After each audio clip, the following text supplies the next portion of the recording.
Alhamdulillahirabbil alamin. Wassalatu wassalamu ala asyrafil anbiya'i wal mursalin wa ala alihi wa ashabihi ajma'in, amma ba'd.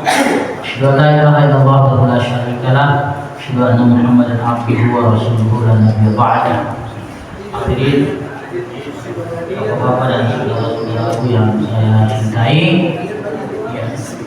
pertama-tama kita bersyukur kepada Allah Subhanahu wa taala dan atas semua yang Allah anugerahkan kepada kita. Selawat dan salam kita haturkan kepada junjungan kita Muhammad sallallahu alaihi wasallam serta keluarga, para sahabat dan para pengikut beliau hingga di akhir zaman nanti insyaallah. Baik, bertepatan pada malam hari ini adalah tanggal, ini sudah masuk ya, sudah masuk tanggal 12 Rabiul Awal.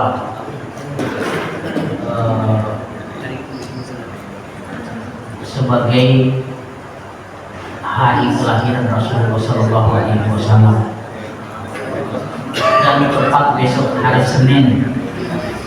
Dan oleh karena itu pula ya, ini momentum yang baik untuk kita puasa sunnah ya, puasa sunnah di hari Senin, karena ketika Rasulullah SAW ditanya tentang mengapa engkau puasa di hari Senin, beliau menjawab, karena aku dilahirkan pada hari Senin.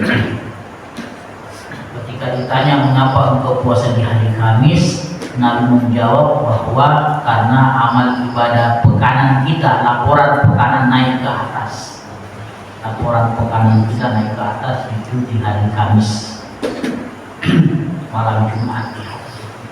Nah, kira-kira seperti itu. Dan berkenaan dengan itu semuanya, insya Allah mudah-mudahan kita memperingati atau tidak memperingati, maka yang paling penting bagi kita adalah mengambil pelajaran dari dari peristiwa-peristiwa besar seperti ini. Bapak-bapak dan saudara-saudara yang saya cintai, sepertinya ini efek libur panjang.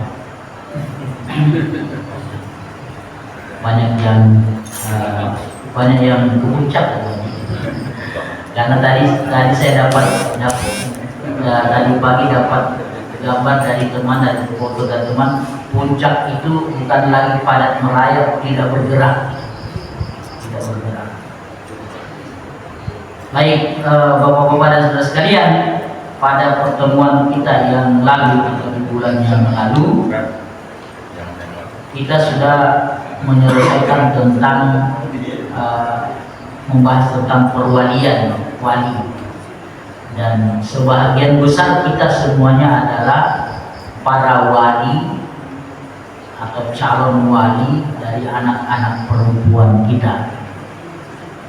Nah, tentu setelah kita mengetahui tentang syarat-syarat wali dan seterusnya, seorang muslim balik, berakal, merdeka, tentu ada catatan-catatan yang perlu kita perhatikan. Misalnya kita bicara semua ya, misalnya selama ini ada kecenderungan atau sebagian orang menganggap bahwa ya mewakilkan perwalian itu kepada hakim itu hal yang hal yang biasa saja. Padahal sesungguhnya wali hakim itu atau mewakilkan perwalian kepada hakim itu adalah alternatif terakhir. Jadi bapak-bapak sekalian, besok lusa misalnya ketika ada anak perempuan yang akan dinikahkan, maka jangan dengan mudah atau gampang serta merta ya udah Pak kau aja yang jadi yang jadi wali. Karena ini adalah tugas utama kita bagi dari anak-anak perempuan kita. Kapan lagi? Kapan lagi? Kapan lagi mau jadi wali? Kalau untuk anak perempuan kita sendiri diserahkan kepada orang lain, boleh, bukan tidak boleh. Tetapi ini adalah momentum yang harusnya kita tidak lewatkan. Yang kedepannya jika kita akan menikahkan anak perempuan lagi, maka usahakan bapaklah yang bertindak sebagai wali. Bapaklah yang bertindak sebagai wali. Karena sekali lagi ini adalah momentum yang kemungkinan tidak akan terulang untuk anak kita yang satu itu. Kalau 2, 3 ya akan berkali-kali tentu jadi wali. Itu catatan pertama. Yang kedua adalah jangan langsung dari ayah, karena sang ayah atau si ayah ada halangan, misalnya tidak bisa hadir di tempat, atau dia kekurangan dalam hal bahasa misalnya, atau mungkin pendengarannya kurang baik ya, dan sebagainya. Maka kemudian jangan serta-merta karena ayahnya tidak bisa langsung ayahnya mewakilkan kepada hakim, karena masih ada yang level keduanya di bawah, yaitu kakek atau saudara laki-laki. Jangan tiba-tiba ya ayah nggak bisa berarti langsung wali hakim. Jangan begitu. Karena masih ada yang masih ada masih ada level kedua. Kakek perempuan dia, yaitu ayah kita, ayahnya ayah, kakek atau saudara laki-laki, adik laki-laki atau kakak laki-laki. Ini juga punya, jangan langsung dilangkahi, tiba-tiba kemudian lagi-lagi langsung ke hakim. Atau kakeknya nggak bisa, atau sudah tidak ada, atau saudaranya tidak bisa, dan seterusnya. Tiba-tiba oke, wali hakim lagi, belum, masih ada paman. Jadi urutannya seperti itu. Jangan langsung dari ayah langsung ke hakim. Dan itu yang selama ini kita lihat praktek di lapangan. Mohon maaf bapak-bapak sekalian, saudara-saudarian, menjadi wali buat anak-anak perempuan kita itu adalah momentum yang sekali lagi mungkin tidak akan selalu terulang. Terus kapan lagi bapak jadi wali kalau begitu? Ya, jadi mohon ini menjadi perhatian buat kita sebagai ayah dari anak-anak perempuan kita. Lalu saya katakan tadi bahwa jangan langsung karena ayahnya nggak bisa atau berhalangan, lalu tiba-tiba langsung ke wali hakim, belum.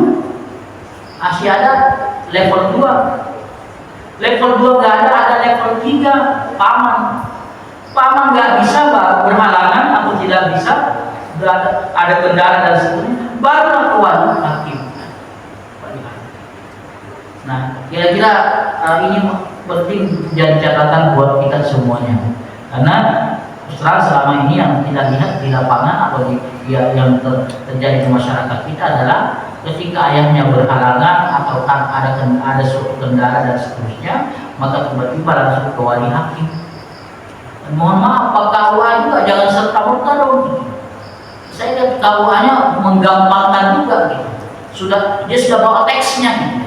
Ya bawa teksnya oke-oke aja, tidak ada masalah untuk memudahkan. Tetapi harusnya kan dia bertanya, ada kakeknya nggak, ada kakaknya nggak, ada saudara laki-lakinya nggak, ada pamannya nggak. Ini nggak ada pertanyaan dari hakim, dari orang tuanya langsung ke dia. Selesai kalau dia akan kejar jadwal berikutnya. Gitu ya. Mohon maaf Pak KUA, ada Pak KUA? Enggak, memang banyak terjadi begitu. Iya. Beberapa kali jadi saksi. Yang begitu Pak, makanya kita belajar ini adalah untuk ya jangan begitu gitu. Jangan langsung begitu. Itu catatan. Kapan lagi Bapak jadi wali?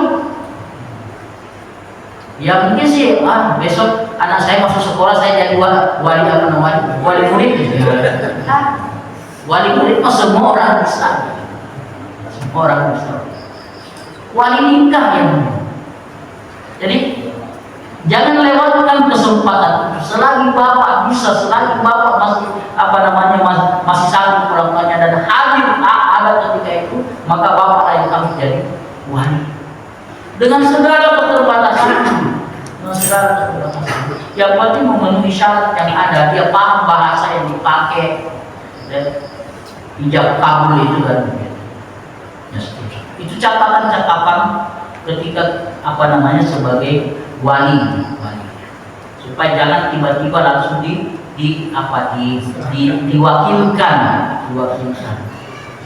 Ini jangan gampang mewakilkan. Nah, lalu kemudian kita juga bicara kemarin tentang laki-laki yang diwakili dalam akad nikah. Itu juga menjadi catatan bahwa itu boleh atau sah, tetapi kemudian si laki-laki yang kemudian akan diwakili dalam hal ijab kabul, boleh jadi karena mungkin dia bisu atau karena dia tuli atau karena dia tidak paham bahasa dan seterusnya, maka yang menjadi wakil dalam ijab kabul adalah benar-benar orang yang dia percaya,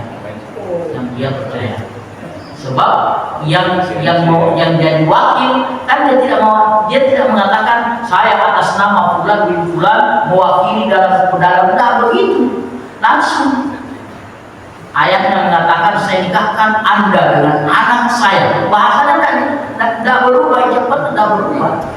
Dengan mahar tersebut dibayar, saya terima nikahnya fulan binti fulan, dengan mahar tersebut dibayar tunai, bayarkan Pak. Wakil itu biasanya dia tidak mengatakan atas nama saudara saya mewakili, saya terima atas nama Anda.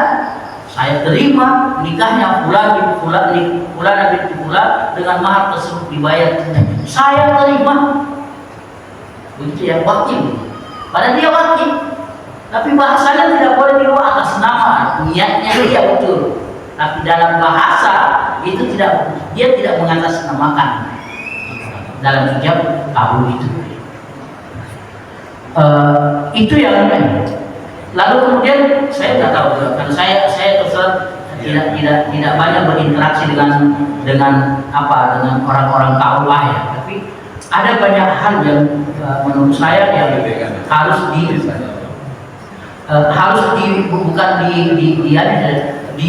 harus disempurnakan.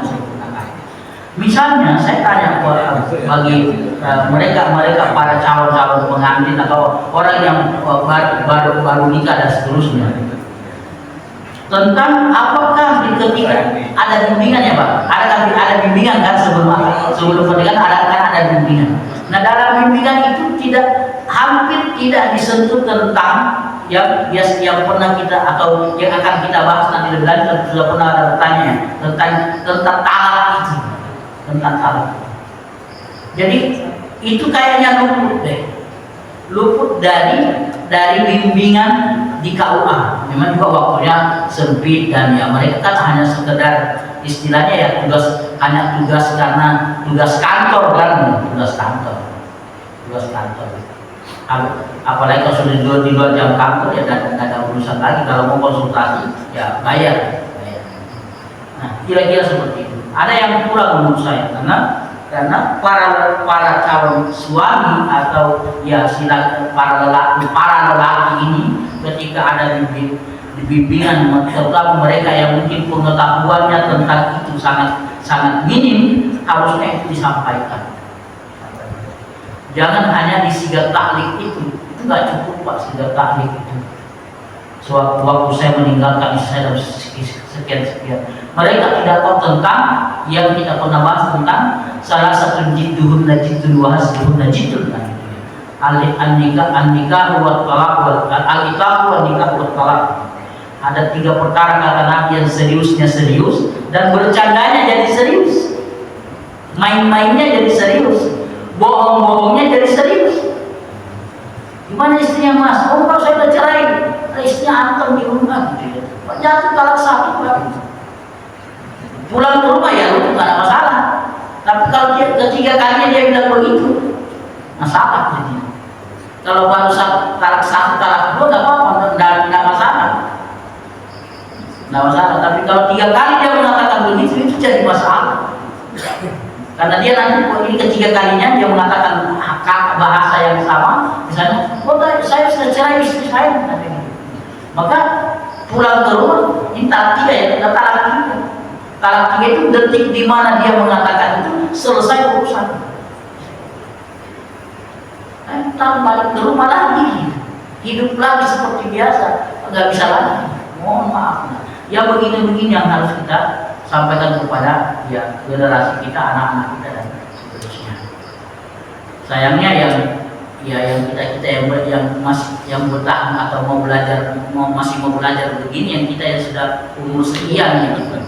Ya, anak-anak muda kita tidak banyak yang tidak mau. Ayo, saya kira harus ada pikir anak muda deh, pikir anak muda menjelang pernikahan. Baik, kita masuk ke kafaah. Kafaah itu artinya kesepadanan atau kesetaraan. Dalam pernikahan idealnya itu yang setara antara laki-laki dan perempuan.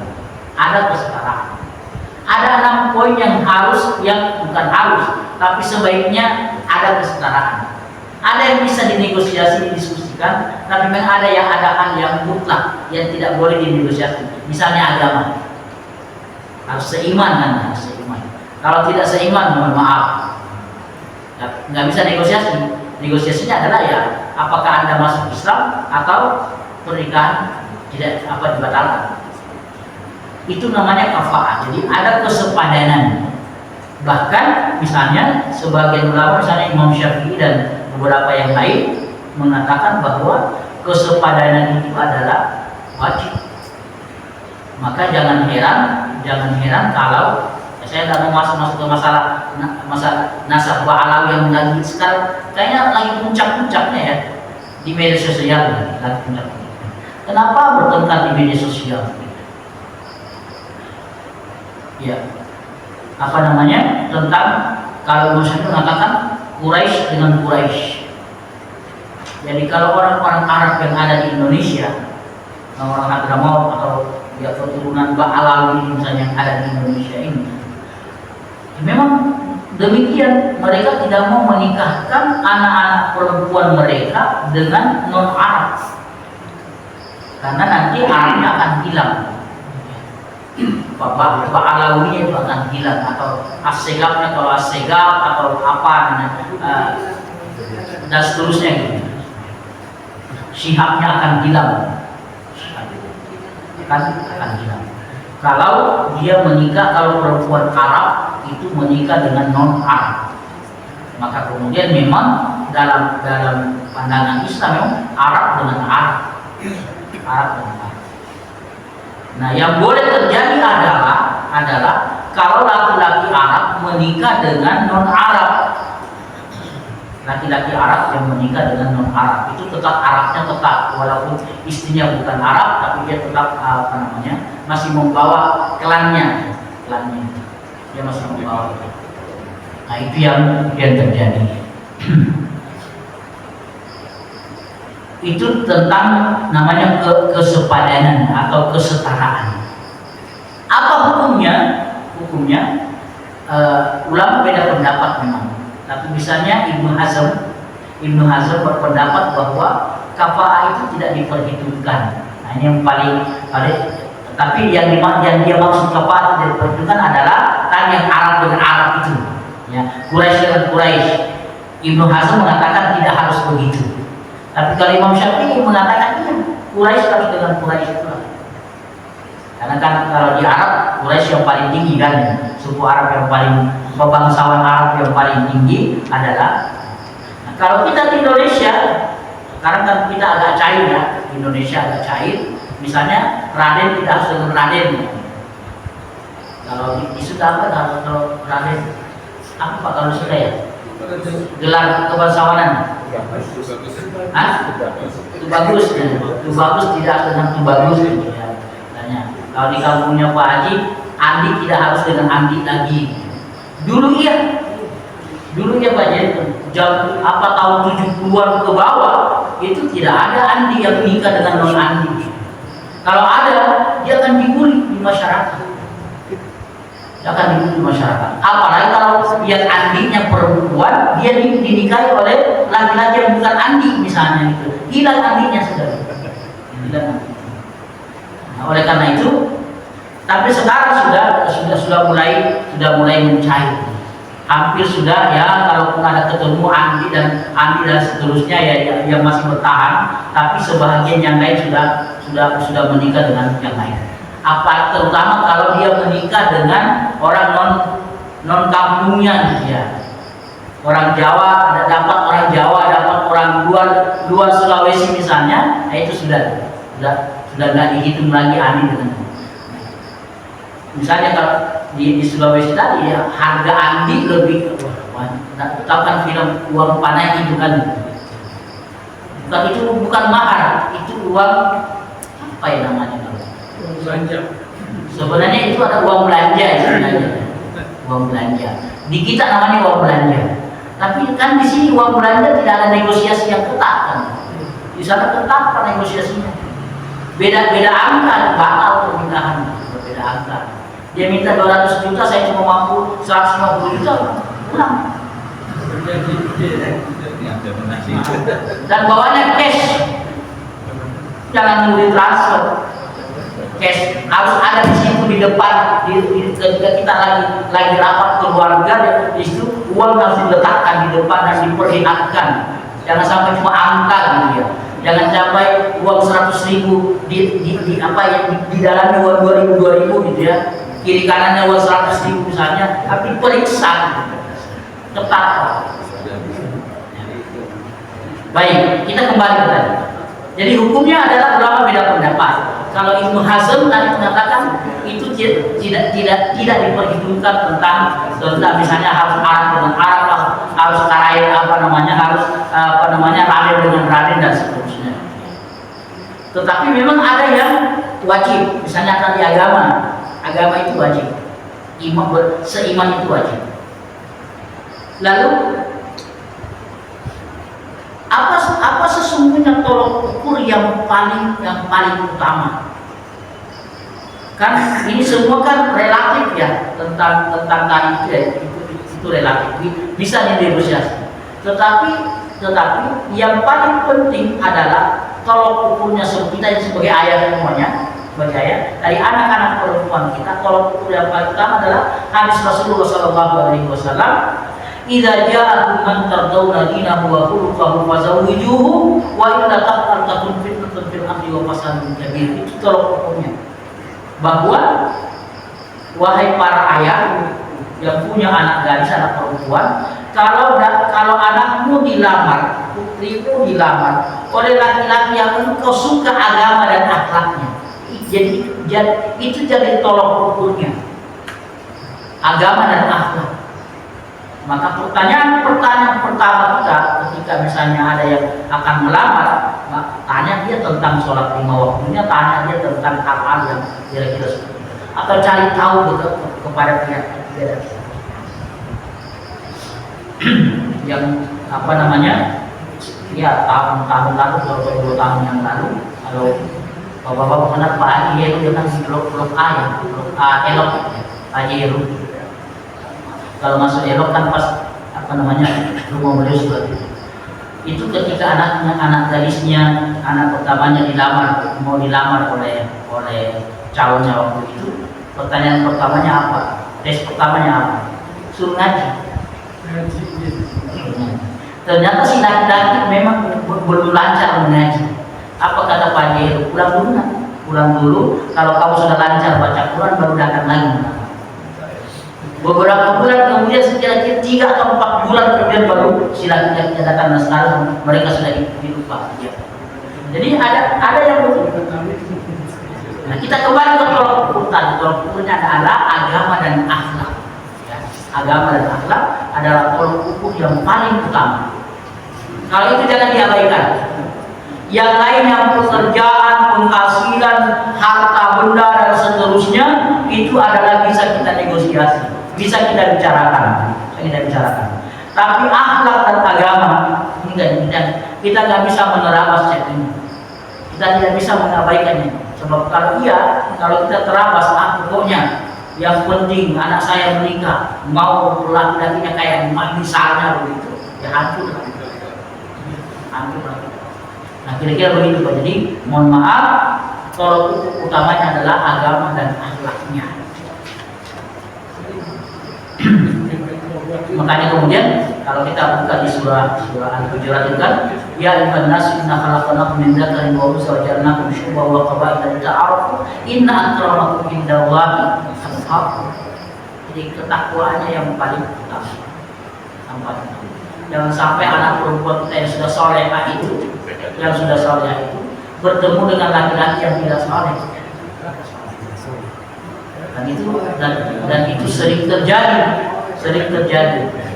Anak-anak perempuan yang kita sudah bina sekolahkan, kita pesantrenkan dan seterusnya, tiba-tiba kemudian menikah dengan laki-laki yang tidak sholat, apa segala macam. Jadi ketakwaan menjadi tolok ukur utama. Ya, agama dan akhlak itu kan masih dilambangkan ketakwaannya. Nah, seperti tadi sabda Rasulullah SAW, "Idza ja'akum man tardawna dinahu wa khuluquhu fankihuhu." Di riwayat lain, fazawwijuhu. Kalau ada anakmu dilamar oleh laki-laki yang engkau suka agama dan akhlaknya, maka nikahkan.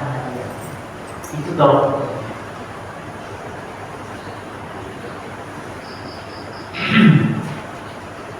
Nah, kita masuk pada poin-poin yang idealnya setara, sepadan, sekufu. Tapi kalau tidak, maka paling tidak tadi agama itu.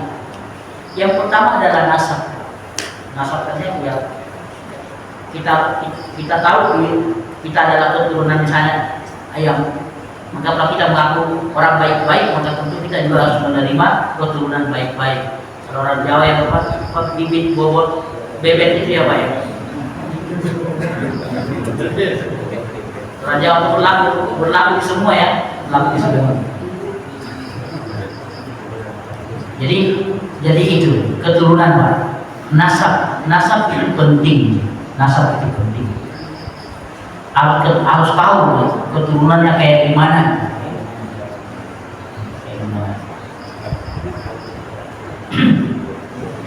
Itu yang pertama. Yang kedua adalah merdeka. Kalau ini sih sudah nggak ada, semua orang sudah merdeka. Bukan merdeka Indonesia merdeka, bukan ya, bukan budak. Jadi tidak ada pernikahan antara orang laki-laki merdeka dengan perempuan budak, atau perempuan merdeka menikah dengan laki-laki budak. Jadi karena tidak sepadan, tidak setara dalam ini. Makanya kemudian ketika masih di zaman masih ada perbudakan, maka Rasulullah SAW memuji seorang tuan majikan yang punya budak perempuan, lalu dia merdekakan. Setelah dia merdeka dia nikah. Kata Rasulullah SAW, "Falahu ajran." Dia dapat dua pahala besar. Pahala memerdekakan budak dan pahala menikahi mantan budaknya. Jadi kalau budak mau dinikahi, merdekakan dulu. Sebab kalau hanya sekedar ingin menggauli budak, ya nggak perlu dinikahi. Digauli, dipakai aja. Kan barangnya dia, budak itu kan setara dengan barang. Tidak ada bedanya. Mau dipakai kapan, mau dipakai siang hari, pagi hari, malam hari, terserah. Budak. Nah itulah budak. Jadi kalau hanya sekedar kebutuhan seksual misalnya, ya tidak perlu dinikahi. Tapi kalau dia mau menikah, maka hendaknya dia merdekakan terlebih dahulu. Dan budak yang paling pahala paling besar dalam memerdekakan budak adalah budak yang harganya paling mahal. Jangan salah, budak itu nanti ibarat barang nanti. Ada KW 1, KW 2 juga, KW 3 sampai KW sekian. Jadi budak itu ada ya tergantung tuannya. Maka si Bilal itu kan termasuk sebenarnya dia termasuk budak yang harganya mahal. Maka Abu Bakar waktu memerdekakan, Abu Bakar nggak itu kan sekantong keping emas bayarannya si Bilal itu. Maka ketika tuannya Bilal itu kemudian melihat bayaran Abu Bakar, dia tidak lagi meminta nambah. Kenapa? Karena Abu Bakar memberi dengan harga yang sangat mahal. Dan ternyata Abu Bakar tidak salah. Abu Bakar tidak salah dalam memerdekakan Bilal. Dan kita tahu semua seperti apa kualitas Bilal. Itu yang kedua merdeka ya. Sekarang kita nggak ada lagi karena semua sudah merdeka. Yang ketiga adalah beragama Islam. Nah, ini yang tidak bisa kita negosiasi. Ini yang kita tidak bisa negosiasi tentang agama. Jadi bapak-bapak sekalian, tidak boleh terjadi pernikahan antara seorang muslimah dengan laki-laki non muslim. Abadi Pak. Tidak boleh terjadi pernikahan apapun alasannya antara seorang muslimah dengan laki-laki non muslim. Itu tidak boleh terjadi. Yang boleh terjadi adalah sebaliknya. Laki-laki muslim boleh menikah dengan perempuan Yahudi atau Nasrani, dua agama yang dibolehkan dalam Islam, Yahudi atau Nasrani, tapi dengan catatan. Catatannya adalah jika di Bukit Waringin, jika di Bukit Waringin kan dua desa ya, ada sebagian Keboyo, bukan Waringin semua ya? Semangis. Kalau sudah tidak ada perempuan yang layak dinikahi di Kedung Waringin dan Cimanggis minimal, baru boleh menikahi perempuan yang non muslimah, yang bukan Islam. Itu catatannya. Dulu kan gampang mengukurnya kampung kan. Jika di kampung itu tidak ada lagi wanita muslimah yang layak dinikahi, maka dia baru dibolehkan menikah dengan perempuan yang Yahudi atau Nasrani. Tapi kalau masih banyak, jangan dulu pilihlah yang muslim. Ini persoalan akidah. Jadi agama ini tidak ada negosiasi. Kalau kita bicara tentang sepupu tadi, yang boleh tadi adalah hanya laki-laki muslim boleh menikah dengan perempuan Yahudi atau Nasrani. Itu kemudian efeknya akan panjang. Karena kita sudah tahu yang artis kita yang menikah laki-lakinya muslim dan kemudian perempuannya non muslim lalu anak-anaknya tidak beragama. Karena anak-anaknya mereka bebaskan untuk tidak memeluk agama ayah atau agama ibu. Kesepakatan mereka adalah, ini sepasang artis senior, kesepakatan mereka adalah bahwa nanti kalau anak-anak kita ketemu jodohnya, kebetulan sekali bahwa anak-anaknya perempuan, kalau ketemu jodohnya muslim, maka dia akan mengikut agama suaminya. Kalau ketemu jodohnya non muslim, maka pasti dia akan mengikuti agama suaminya. Ini kesepakatan yang fatal. Karena kemudian tidak menjaga akidah anak-anak. Dan inilah ekses atau akibat daripada ketika orang tua beda agama. Dan yang paling dikhawatirkan kalau kemudian kenapa tadi dilarang dan memang tidak diharamkan pernikahan laki-laki non muslim dengan wanita muslim, karena laki-laki pasti yang berkuasa dalam sebuah rumah tangga. Maka kemudian pasti nanti anak-anaknya akan dipaksa ikut agama bapaknya. Dan inilah yang harus dijaga. Mengapa pernikahan beda agama ini benar-benar kalau tidak terpaksa jangan pernah terjadi. Termasuk tadi kalau laki-laki muslim untuk menikah dengan perempuan yang non muslimah. Itu yang ketiga. Yang keempat adalah tentang pekerjaan atau penghasilan. Nah kalau ini ya mungkin kalau di kita di Indonesia hampir ini tidak terlalu diperhitungkan. Yang penting laki-lakinya punya penghasilan atau punya pekerjaan. Sangguplah kira-kira sanggup. Untuk perempuan kan biasanya atau kebanyakan perempuan kita adalah menjadi istri yang tinggal di rumah, ya, ibu rumah tangga. Jadi tidak ada persyaratan yang ketat di kita di Indonesia tentang pekerjaan. Tetapi bapak-bapak dan saudara sekalian, yang berikutnya adalah memang tentang harta. Ini ada hubungannya antara pekerjaan dengan harta.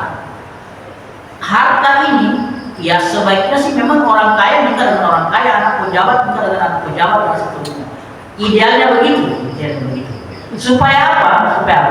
Tidak akan terjadi persoalan dalam sebuah rumah tangga jika misalnya masalah harta ini tidak terlalu jauh berbeda, tidak terlalu jomplang gitu ya. Karena biasanya walaupun tidak semua ya, misalnya suaminya kaya raya, dia menikah dengan perempuan yang mungkin dari keluarga miskin misalnya, maka yang akan terjadi nanti dalam rumah tangga yang dikhawatirkan adalah si laki-laki ini kemudian akan bertindak semena-mena, sewenang-wenang, karena dia menganggap istrinya ya kamu ini numpang, kamu ini ya istilahnya semuanya adalah dari suami, karena mungkin perempuan ini tidak punya harta bawaan misalnya begitu.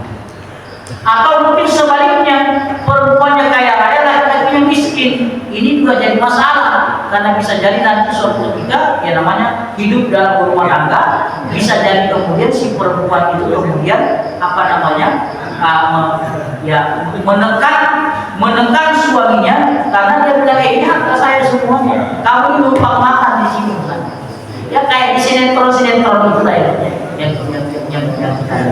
Walaupun tentu sekali lagi tidak selalu begitu, karena kan kita dapat misalnya kenyataan atau realita ada perempuan profesor doktor uangnya banyak nikah dengan sopir pribadinya dan mereka bahagia saja. Profesor doktor Satya Darajat itu kan profesor doktor tentu duitnya banyak dan seterusnya, dia menikah dan dinikahi oleh sopir pribadinya. Ya, kita tahu lah nah, kira-kira jadi itu kaidah umumnya, tapi selalu ada penguatan dalam bab tentang hak. Yang kelima adalah tidak cacat fisik, yang keenam Yang keenam adalah tidak cacat fisik. Jadi memang ini harus dari awal bahwa misalnya ada di antara suami istri yang cacat fisik, ya harus dijelaskan, harus terus terang, harus jujur mengakuinya. Kalau ada cacat dan fisiknya misalnya dan seterusnya. Untuk apa? Supaya nanti jangan sampai setelah pernikahan terjadi, sudah akad nikah terjadi, baru dia tahu ternyata suaminya cacat, ternyata suaminya nggak punya tangan sebelah, ternyata kakinya dan seterusnya. Jadi harus dari awal. Kalau misalnya sudah diutarakan dari awal, atau istri yang punya cacat misalnya, kalau sudah diutarakan dari awal dan dua-duanya ridho suka menerima itu ya kan. Tapi kalau tidak, maka ini bisa jadi karena kecacatan fisik itu bisa menjadi kendala. Karena itu dianggap tidak sekutu. Jadi bapak-bapak dan saudara sekalian, kira-kira 6 itu yang menjadi hal yang kalau kita bicara tentang kesepadan. Jadi yang pertama adalah nasab, yang kedua adalah merdeka sudah lewat ya. Yang ketiga adalah beragama Islam, yang keempat adalah pekerjaan, yang kelima adalah harta, yang keenam adalah tidak cacat atau tentang cacat fisik. Tetapi cacat fisik ini pun kan bisa dibicarakan. Kalau perempuan yang menerima atau suaminya menerima, kalau tidak apa-apa istri saya cacat misalnya dan sebagainya, maka ya, selesai, silakan lanjut.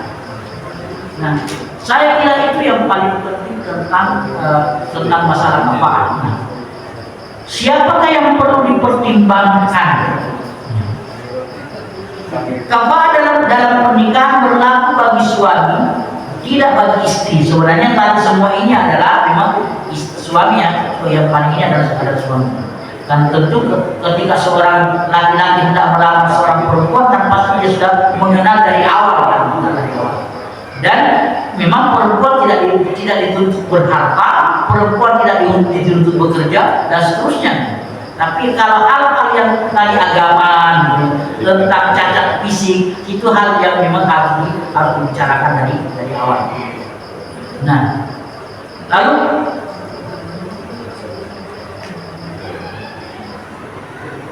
kapankah waktu penetapan kafa'ah itu?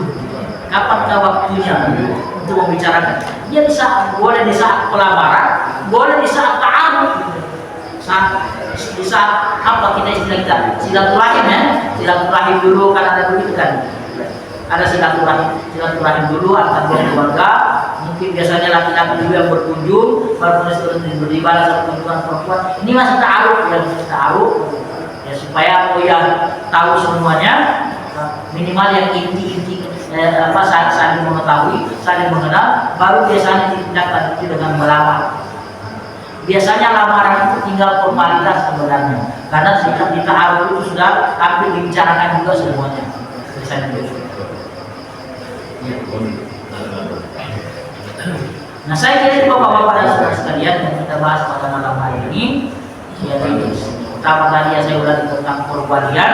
Mohon maaf bapak-bapak sekalian, tentang perwalian ini mulai dari kita sebagai ayah dulu, sebelum menyerahkan kepada yang di bawah ayah, yaitu kakek atau saudara laki-laki. Lalu kemudian kalau masih ada, kalau tidak ada, baru langsung kepada yang ketiga, itu paman. Jangan dari ayah langsung ke wali hakim. Pada ada pamannya, ada kakeknya, atau ada saudara laki-lakinya. Nah, insya Allah mudah-mudahan itu menjadi perhatian kita semuanya. Karena kenapa? Menjadi wali untuk anak-anak perempuan kita adalah momentum yang tidak akan sering terulang. Momentum yang tidak akan sering terulang. Ya, jarang-jaranglah perempuan menikah yang kesekian kalinya. Walaupun saya punya teman perempuan, teman dari Sulawesi, itu sudah menikah yang ketiga kalinya perempuan ya. Kalau laki-laki menikah ketiga kayaknya biasa saja. Tapi kalau perempuan menikah yang ketiga kalinya, luar biasa. Itu luar biasa.